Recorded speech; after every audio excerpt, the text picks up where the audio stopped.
I went from just starting buying the properties to basically going down to 1 day a week, basically quitting in 3 years. So it shows you that if you move quickly and work hard, you can really make something happen. Welcome to the On Fire Podcast, Episode 3, with your hosts, Matt and Kellen. On Fire is a weekly podcast where we discuss financial independence, life hacking, frugality, minimalism, and living within your means. And we want this to continue to be a weekly podcast, but in order to do that, we need reviews. We need all the reviews, we need all the stars. So if you guys can go on to whatever platform you're using and just leave us a written review, it doesn't even really matter what you say, just leave us a review and leave us 5 stars. That'd be fantastic. It's the way all these podcasting apps determine your rankings, so we'd like to rank higher. In today's episode, we interviewed Dan Warren. Dan has a very interesting story. He worked at a grocery store for almost 20 years before he said, screw this, and found a way out. But before we jump into that, I just really quickly want to talk about Christmas. It's quickly approaching, and recently I released a YouTube video discussing kind of my perspective on gift giving, and I just really see it as being completely unnecessary. And last Christmas, I actually only gave away one gift. It was to my niece, and it was an RESP contribution. I received 0 gifts and spent 0 time in the malls. It was the best Christmas ever as an adult. That's just my opinion. Maybe I'm just a little crazy, cranky old Scrooge. How do you approach it, Kellen, Christmas? I really like consumables. Maybe I'm just a hungry guy, but being a wannabe minimalist, it actually stresses me out receiving material gifts that I don't plan on using, but I'd feel guilty about throwing them out or donating them. So instead, I tend toward consumables and experiences. So things like food, drinks, concert tickets, things I don't need to store. I also wanted to quickly mention that in a recent podcast, Y Combinator interviewed Mr. Money Mustache. One of the things they discussed was the idea of an app to find other single folks working toward financial independence, basically a mustachian Tinder. I thought this was a really great idea. It's hard to find other like-minded individuals, never mind finding a subset of those people who are also compatible with you. So people really underestimate the importance of developing a good financial relationship so that when you do find the right person, you don't get stressed out when they buy that Gucci handbag or the latest iPhone. I'd swipe right on that. Honestly, it's just so hard finding like-minded people in real life. It's part of the reason why I co-founded London on Fire. There's just something about on a dating profile or on the first couple of dates you have with a person, it's really difficult to say that financial independence is one of your core personal values, but it is. And so is being conscious of one's consumption. It's a big deal and impacts a lot of who we are, who I am. I know that's impacted. So I guess what I'm saying is someone needs to make this app a real thing. But enough about us. Let's jump into the interview with Dan. Do this. So, welcome to the On Fire Podcast, Dan Warren. Dan worked at a grocery store in Canada. He started working straight out of high school in 1996. He started investing in real estate in 2005. And he began investing in student rental properties while everyone else was running away due to recent events. He was able to quit his job in 2016, live off his rental cash flow, and after investing in real estate for only 9 years. So welcome, Dan. Yeah, welcome thanks again, for having Dan. me, guys. And so I think the first thing we want to do is just kind of dive into your backstory. So let's get back to the roots. How did you discover financial independence, retire early? And was there a moment where your mindset kind of really changed, or was it a long progression? Well, I guess if you really want to get back to the roots, like I always knew that I never really wanted to work for a living, so I was always looking forward to at the time I thought, of course, that it was saving money, right? Because you're a kid, you think you have to save money. So I always thought about that. And kind of a funny story, like when I was 16 years old, and I used to get $5 a week allowance, and my dad, he cut me off when I was 16 because he wanted me to get a job, right? So I didn't want to get a job, so I just had saved all that money. So between 16 and 18 years old, I just spent that money that I had saved up and never got a job. But then, of course, when I got out of high school, I thought I should get a job. So anyway, I kind of didn't want a job ever back then either. It's not that I didn't like working. It's just that I wanted to relax, I guess. I think a lot of people don't like working for someone else, right? I think that's a lot of the, like, first people's goal is to work for themselves, and then ideally get themselves to a point where they're not even having to really work if they don't want to. So did you stumble upon the idea of like financial independence, or is that something you just created yourself and then realized that it existed? Yeah, like I just, people didn't really talk about this type of thing back then. The internet obviously was getting going and stuff like that, but there wasn't the wealth of information that there is now for this type of thing. But when I bought my first property in '05, a duplex I bought from my aunt, I knew that, there was something to it. It's like the big spark for you, I assume. Yeah, I think that was the big spark that I knew that, hey, you could do something that, wasn't a job and you could make money. So I think that kind of leads in then to Kellen's question. Yeah, I was going to say, so why student rentals? So after that duplex, you kind of jumped into the student rental game, right? Yeah, just to give you more information on the duplex, basically what happened was I had it in 2005, I bought it, and then by 2008, I had had enough of it, to tell you the truth. The tenants were driving me a little bonkers, and so and also I was, truth be told, I was kind of afraid of the financial crisis that we saw looming in the States, and I thought there might be a correction in real estate in Canada as well. So I decided in September, I think, of '08, which was, a good time to sell, assuming that actually it would have been a good time to sell if you're in the States. But it goes to show you that even though it was the correct decision for me, because that property was just a pain, but it shows you that you can't time the market, because then the market was kind of going down a bit there for a while, but then it popped right back up and just started marching on. So that was a good learning lesson for me, that you can't time things. You just invest at the right price, get the good cash flow, and just keep acquiring properties. What do you say to the people that are like for instance, right now, a lot of people might be waiting for a crash before they buy in. What do you say to them? Like what they're doing there is timing the market. Do you think that they should wait? Do you think they should get in? From my understanding, a lot of times the market recovers a lot faster than people expect it to. So missing out on the upturn is the real problem with timing the market. Yeah, no, I completely agree. People that are waiting right now, and this is what I'm telling new real estate investors, it's like, you don't know what's going to be coming around the bend. There could be a correction. There could be like a small correction, 5-10%. There could be a 30% correction. But the point is, just acquire the properties at the correct price and you will be good. And if it never corrects, you're never going to buy. So, and over a 30-year period, that correction is going to look like a little tick, a little down tick. So, you buy when you're ready, when you can afford to, and just get that cash flow and keep acquiring more properties at a reasonable price. Like, it doesn't, if the market's going up and,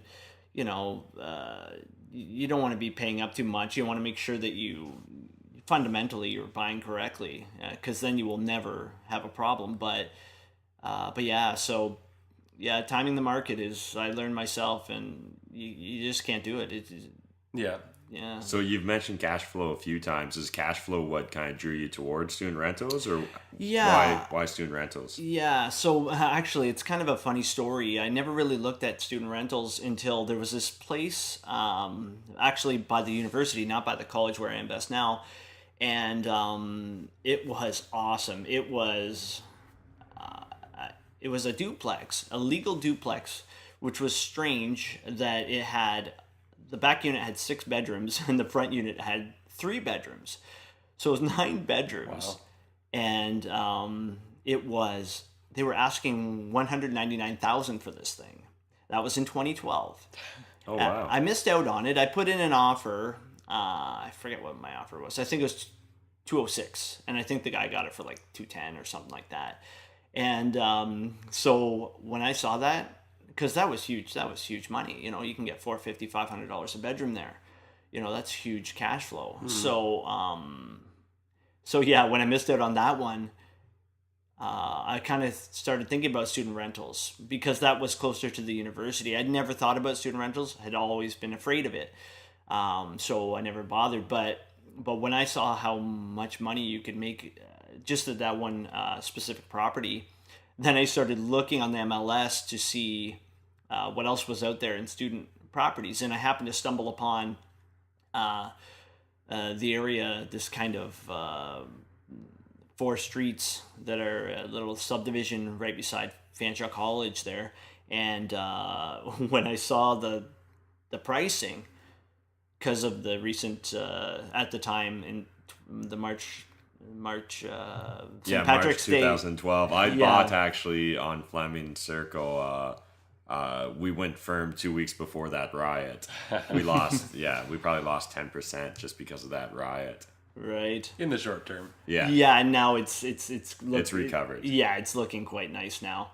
But so that's when you first started buying in that area. Yeah, right after the riot. Yeah, well, it wasn't directly right after, because I didn't really. It's not like I said, "Oh, here's a good idea," and I'm going to jump right on it. It happened to be because of the property that I started looking, and that was in June, and so, or May or June, whatever, and so then I started looking at these properties over there, and I was like, wow, these are really, really inexpensive compared to the age of the homes and the condition. Like, at the time, the houses were 15 years old, and they needed like a new roof, some flooring, and paint. And, so we went in there and just started buying. So, yeah. And you kind of just never stopped buying, it seems like. So I think we'd love to get more into the student rental stuff, but I think we'll maybe just leave that as a teaser for a future episode. Sure. We'll love to have Dan's brain fully into the student rentals. For sure, I know it's an area of investing that a lot of people have a lot of misconceptions towards, right? So, But so you quit your job in 2016. How did you know it was the right time then? Yeah, it's interesting. We acquired some properties, and by we, I mean I acquired a bunch, and my brother also did some joint ventures with me as well. But I think basically what I wanted to achieve was I wanted to make sure that I had enough income that I would never have to go back to work a regular job again, because I didn't have a post-secondary education. And so I wanted to make sure that that job that I had been working for almost 20 years, my first job ever, that I would be secure. So basically, in 2015, I went down from full-time work to just working 1 day a week. And the reason why I did that is because I knew that the cash flow that was coming in from my properties exceeded what I was making at work. So then I went down to 1 day a week, and then in 2016 I quit entirely, and that's awesome. So on that note, what have you been doing with your time since then? Relaxing.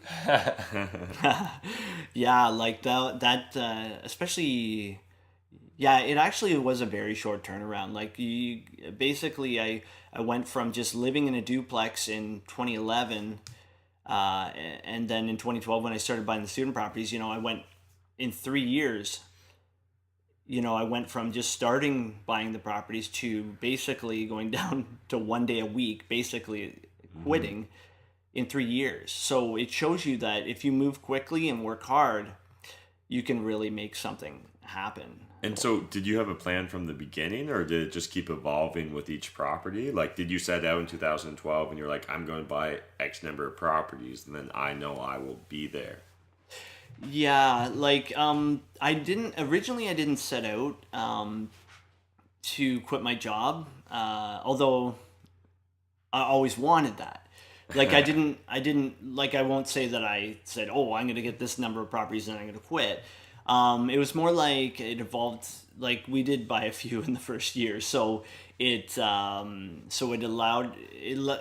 caused me to think that, hey, there could be, there's definitely something to this. Actually, that was after the first one. I was like, wow, this is amazing.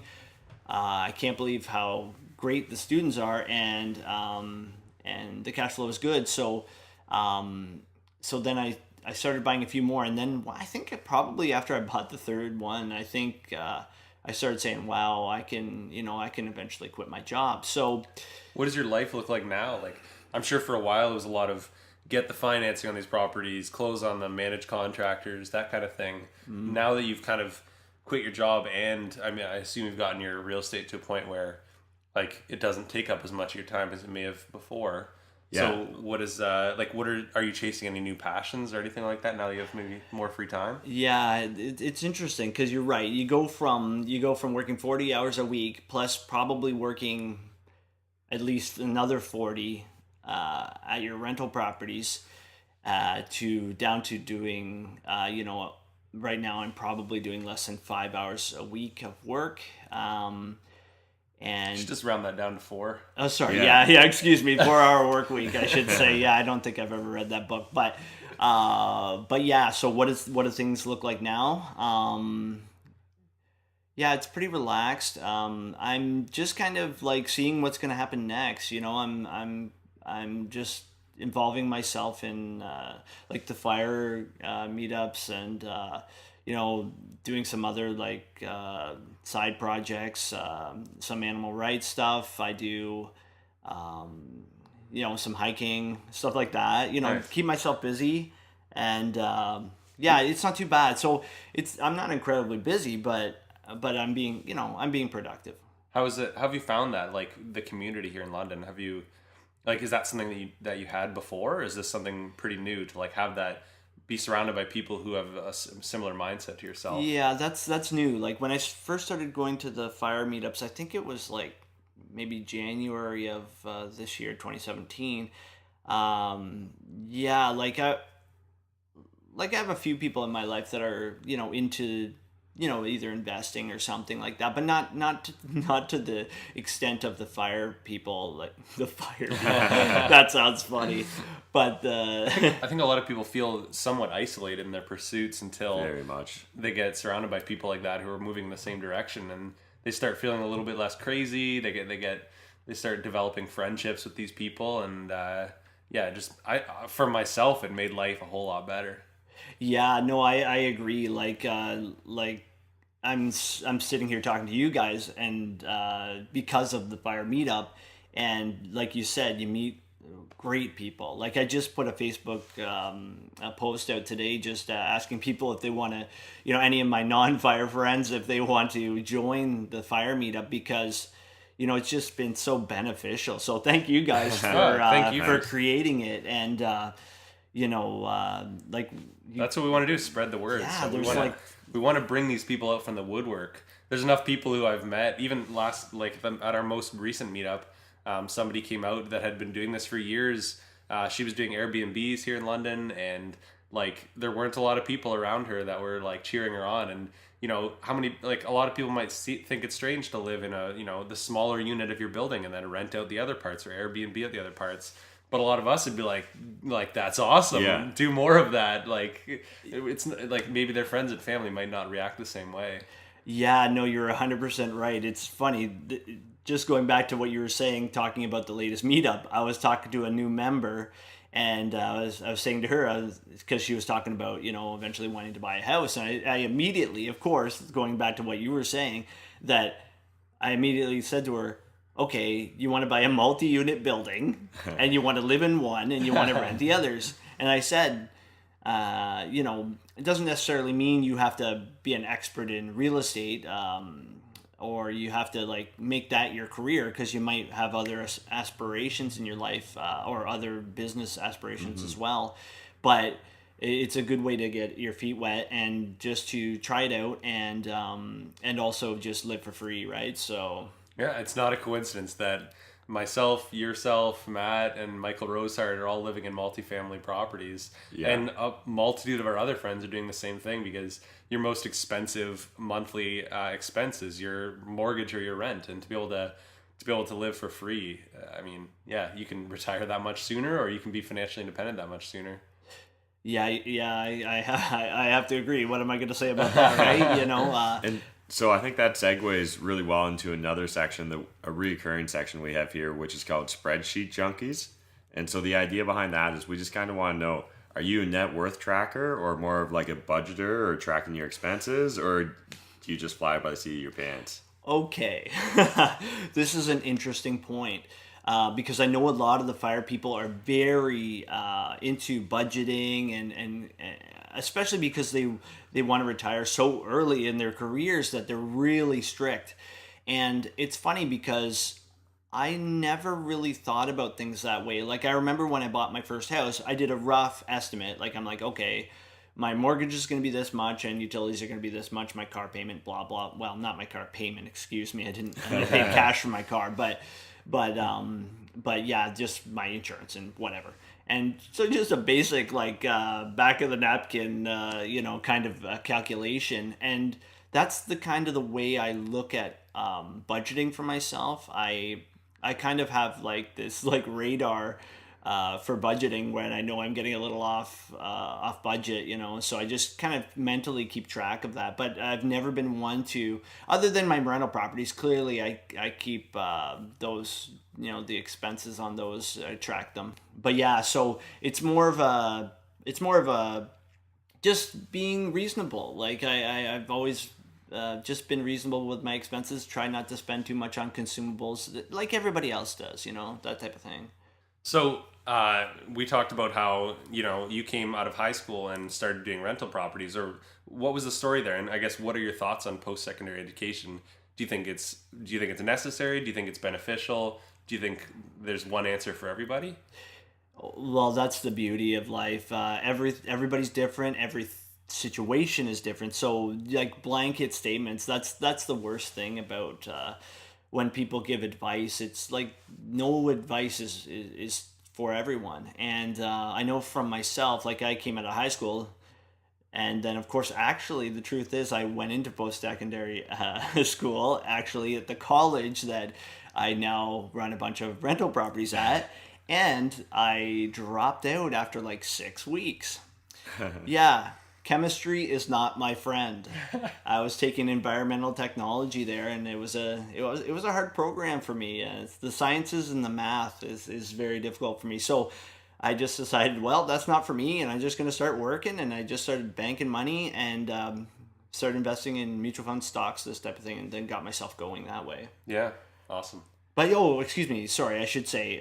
So what about post-secondary? So I think for some people, it's amazing. Like some people want to find a profession. They want to do something where that needs, like a university or college degree in order to achieve. So, it's not everything is about just quitting your job and going parasailing or whatever people do. It's about being able to do whatever you want to do, but also if you like working, doing a job, like say you're a neurosurgeon, well, I'm pretty sure you probably like that job, and you're doing a very valuable service for everybody. So there's definitely nothing wrong with keeping your day job and doing something that you love. As long as you're doing something that you love, that's all that matters. It doesn't matter. Again, there's no single answer for one person. Everybody has to decide what they like to do and what they can make money at. And if they want to do other things on the side too, that's fine. It's funny. Like I think about, like you said, blanket statements are never a good thing. But how many of us have heard that like you have to go to university? Like you basically have to go to university now if you want to get a good job and that kind of thing. Like that may be true if you want to get a good job, but getting a good job isn't the only way. You could become an entrepreneur, or even if you did want to get a good job, getting good experience could be another way. I think about my own path, and from the beginning of university to the end, plus 5 years of working before I started buying any rental properties, we're looking at a 9-year period. Could I have gotten myself to that same net worth? If we're looking at this from a purely financial perspective, could I have gotten myself to that same net worth in 9 years had I just started working almost anywhere and just saved for 9 years? There's a pretty good chance I could have, maybe even more. So school's definitely not the only way, especially when we're looking at how much it costs. Yeah. Yeah, no, you're right. yeah, there's lots of different paths to this, to get what you are looking for in life. Lots of different ways. And, one of those ways is if you're, 15 years old and you're running your YouTube channel and you're making tons of money and, you're doing great. Like, why would you need to, like, it would be detrimental to you to go to post-secondary because you already have, like, people don't care about certification, but if you can do what you say you're going to do, and especially if you're known to be an expert in an area, like, people don't care. They're not looking at your resume. People want to get value from you. So if you provide value to lots of people, and that's a big thing that I talk about is value, and you provide value and people will want your service or whatever. So yeah, that's a great point. So switching gears here a bit, Dan, what do you value? What's a guilty pleasure of yours?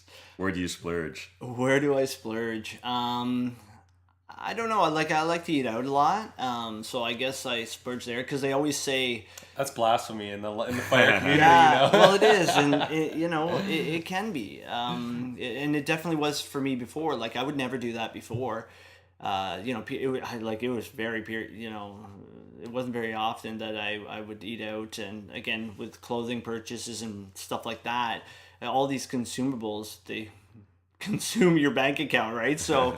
I was very wary of that type of expenditure, but now it's I'm financially independent, so I can I have no problem with spending a reasonable amount of money on doing what I love, and there's nothing wrong with going on vacation or whatever it is, as long as you're acting within your budget. So yeah, give us a specific example. Where's somewhere you like to splurge? A restaurant here in London, or a special meal, or? Well, I go to the Ground Up Cafe on Richmond Street. If you're looking for something nice vegan meal, I enjoy that quite a bit. They're awesome. Yeah, it's not a huge menu, but the people there, like the workers and the owner there, are excellent. And it's a good atmosphere, and like you're saying, the food is awesome. It's awesome. But yeah, there's a few places in London I like to visit. So another question we had for you is, like, how do you recommend other people, or how did you find your tribe, whether that's in the financial independence community or otherwise? Yeah, it's got to be the fire meetup. Like, most of like I was saying before, like people in my life are good with money, but it's they just don't have that same kind of psychotic one track mind as far as getting ahead, trying to achieve your goal for financial independence, like the fire people do. Like, everybody that comes to the meetups, it's like you get inspired by all these people. Even though I'm already financially independent, I'm like, wow, you guys are doing, people are doing some amazing things.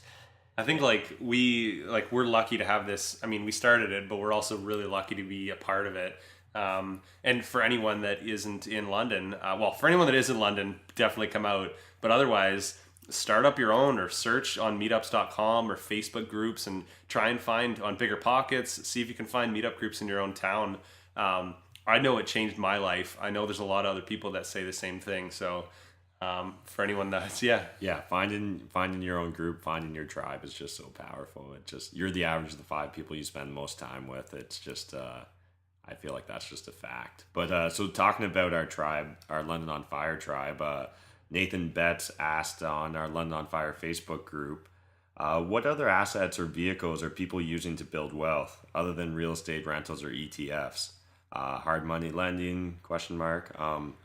So Dan, are you doing anything other than real estate or ETFs, or is that mainly your sole focus? Okay, well, the way I kind of look at this, and I think I was talking to you about this the other day, it's you have a circle of competence. So it's fine to get outside of that if you have like conservative investments, because you're trying to, at some point you've got to start trying to protect your assets. So that's why I kind of stick with real estate. Like I do have some, like a limited stock portfolio, with my a pension fund that I got from my old job. But so I do that just for entertainment value, really. But other than that, I want to keep investing in real estate because it's just such a great asset class. But just being able to get assets that are undervalued. So I think I know that's what I did. So of course I'm going to talk about that. But getting undervalued assets and realizing that, hey, eventually these assets will be fully or overvalued. So how do you recognize those undervalued assets? Yeah, so it's funny because everybody always talks about the 1% rule and blah, blah, blah. I started a little bit before Bigger Pockets started. So I don't know. I always looked at like, okay, how much money is the cash flow per month?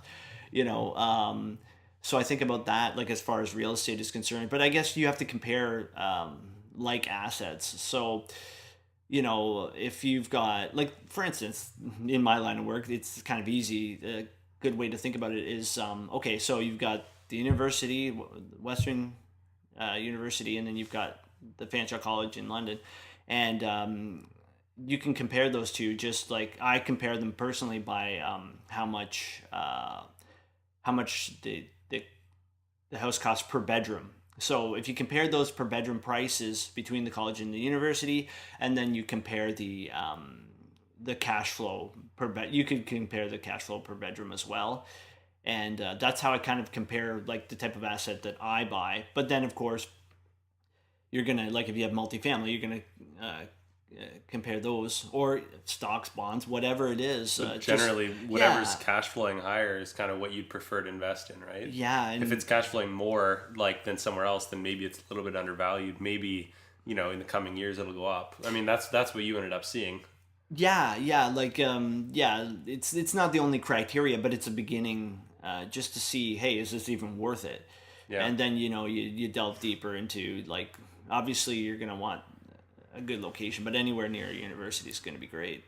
Cool. There's another group we follow on Reddit called Financial Independence, and somebody on there named JTWI asked, is there anyone else that feels poor no matter how much money you have? Is that something you've ever thought about? Maybe not so much now as you had in the past? Well, it's interesting because I've kept, for the past 5 years, and I'm sure you guys feel the same way, I've kept myself poor. This is very common with people that are financially independent. Is they want to keep reinvesting those profits into more property or stock or whatever they're buying. And so I've kept myself poor over the last 5 years. So I have kind of periodically I feel like, oh, I'm good, and then I'm like, oh, I'm gonna spend all my money and buy another house. And it's funny because that money is not being spent; it's being invested. Right. And Graham Stephan actually did a video on that recently. We had interviewed him in one of our previous episodes, and he was saying how by the end of the year he's always broke, and he was using that as a kind of a metaphor for, like, why he always invests all of his money by the end of the year. If you're always on your edge of your seat, kind of ready to adapt, make more money, then it's a common mindset that we see amongst people in this community.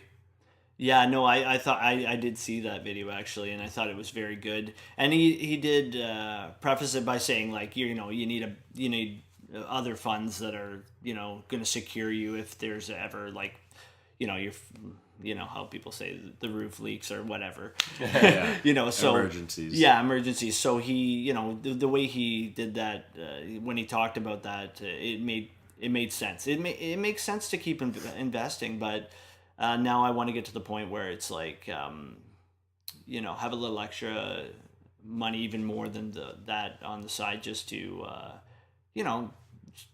because you don't always have to keep investing, especially considering the market is very hot right now. So that reminded me of actually Michael Rosehart. He had asked, how do you know when to stop? So you'd mentioned, like, it's always nice to have a little bit more. How do you know when it's enough? Oh yeah, well, that's a good question. It's different for everybody. I know for me, being financially independent, that going back to the earlier question about how many properties did you need kind of to quit your job, I kind of, I was already financially independent essentially when I was still working. So I just wanted enough where it gave me, security that I knew that no matter what, I would just have that buffer, that extra buffer, even over top of my regular expenses or even my expenses that have been increased. So I wanted an extra buffer on top of that. And then, so it's just whatever allows you to sleep at night. For some people, putting their money in an ETF that's broad-based will give them security that they need to be able to sleep at night. And that's important too, right? So you've been sleeping easily for the last year now, having been retired for over a year now, Dan. What's next? What's like on the horizon? Well, I know for myself, I'm just waiting and seeing. Of course, I told everybody earlier that they should, continue to buy property. But, I'm just kind of seeing, because I have a few properties now, I can kind of, there's no need to go and, chase after. There's no need to chase. So deals will start coming to me. And so I feel pretty confident of that. Sounds like you enjoy doing it, right? Oh, I do. Yeah, I do enjoy doing it. I enjoy acquiring new properties and getting it painted my color, which is fossil gray. That's, you can get that at Dulux. Little shout out to Dulux there. So I like that. And in the future, I want to be buying, larger buildings, like apartment complexes, more for appreciation, which I think is common for real estate investors to originally start out with getting a bunch of properties for cash flow, and then later on buying properties for appreciation because you already have that cash flow. Mm-hmm. And so before we kind of wrap things up, is there anywhere people should, if they want to learn more about you, like follow your journey, should they follow you anywhere on social media? Or yeah, like they can follow me on Instagram. My name on Instagram is Dan Warren Vegan, just all one word. And yeah, cool. What can they expect to see there? I have no idea. I'm not. It's not too exciting right now for my Instagram. Apartment buildings. Yeah. No, you know what? I don't have food. Yeah, that's right. Pictures. I don't know, but yeah, right now I don't have a bunch of it going right now. But I'm going to start doing a little bit more of that. But we'll see. Were there any questions for the audience that you wanted to ask? Yeah, like my question would be for the audience is, what is stopping them from achieving the goal that they want in life?